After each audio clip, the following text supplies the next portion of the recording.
Marilyn and I have been to Scotland numerous times. Her mom and dad were born there. And we go to visit relatives. One of our favorite relatives to visit is John Cobb. He took Marilyn and I in Montrose, Scotland to an airfield nearby. He was in a glider club and he taught me all kinds of things about gliding. Of course, Marilyn too, we were together. And we didn't know anything about gliding. He told us about how they get launched with a big winch that runs at high speed with a cable that shoots them high into the air. And then they drop the cable and they start soaring.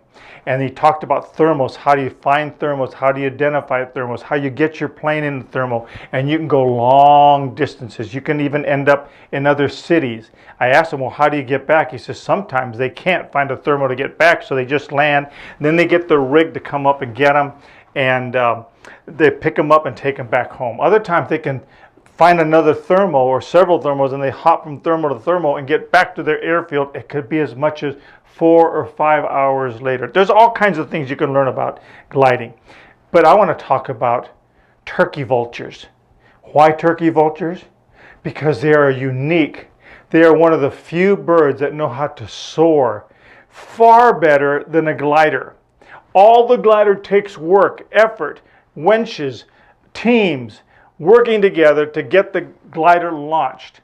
The turkey vulture just launches its 6-foot wingspan, 4-pound body, finds the thermo, it starts to circle and circle and circle, and before you know it, it can get as high as 20,000 feet.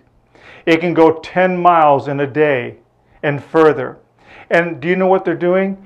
When you see them at a high altitude, and you'll see in some of my pictures, little tiny black spots going around. That's far. My camera's zooming in on them. And they're just enjoying themselves. When you get a bunch of vultures together, they're called a kit. And they're just vulturing together and enjoying it. A little bit. They can. Yes, they can. They love to soar.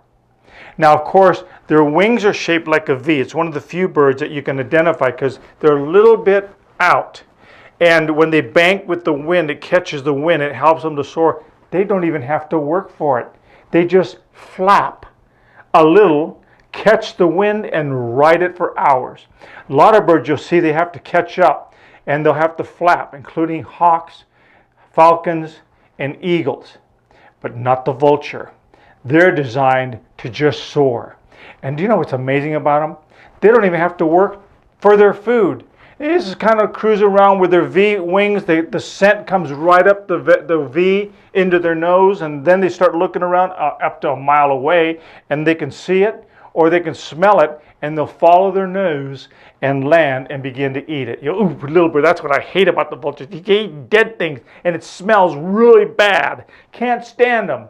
That's a blessing in disguise. Did you know that God made the vulture to be able to eat rabid animals, botulism, all kinds of stuff that would kill coyotes and dogs and other things that would eat that dead thing? The vultures are saving their life by eating something dead. That's the way God designed them. It's just so cool the way God does things. But the soaring is a part I like the most. They even have soaring conventions. Well, the convention is not only to watch the vultures on a convention day that they hopefully will have demonstrations, but they'll bring real vultures so that people can see them, and they make pets out of them. I was going a little too far.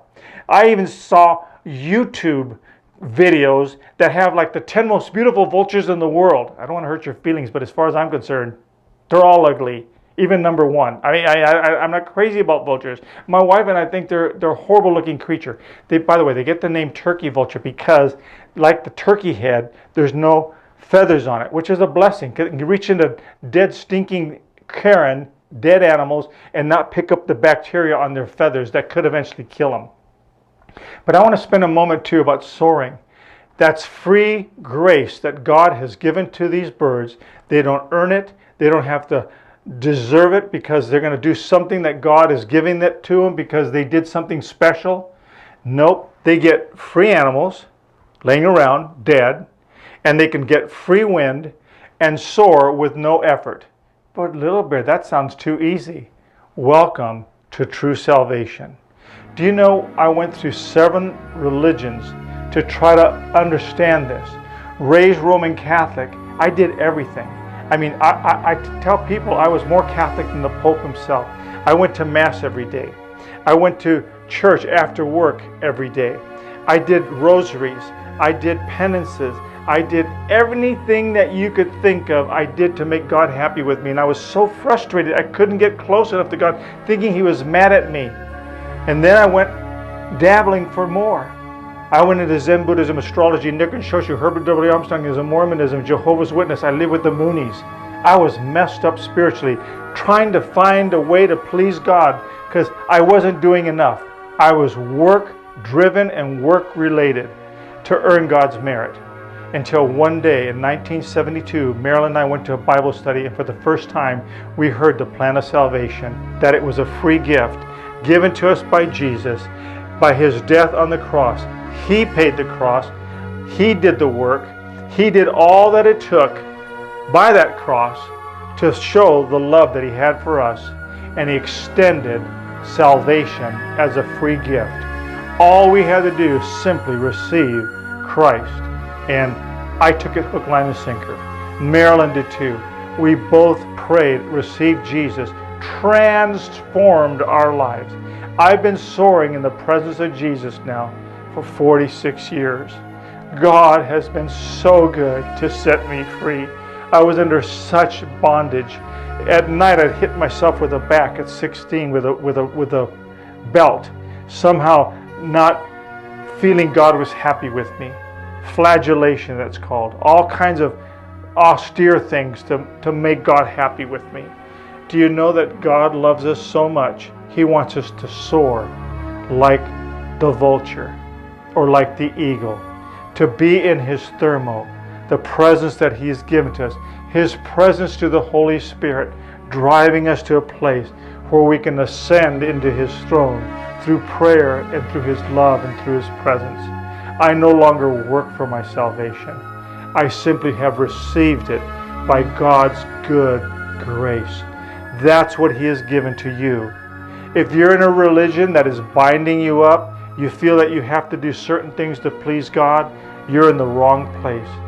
Find a place, a church, and Christians that understand grace, the freedom, and like those vultures, join yourself in that kit, in that group that learns to soar in the presence of the Lord, that is pleased that He has done the finished work. And you find camaraderie with these people who know what it is to soar on the wings of God's grace, unmerited favor to you.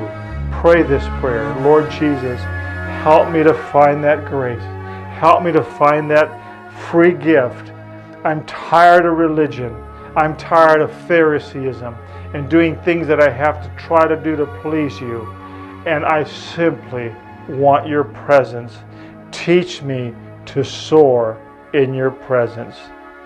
I leave you with this word to pause and ponder.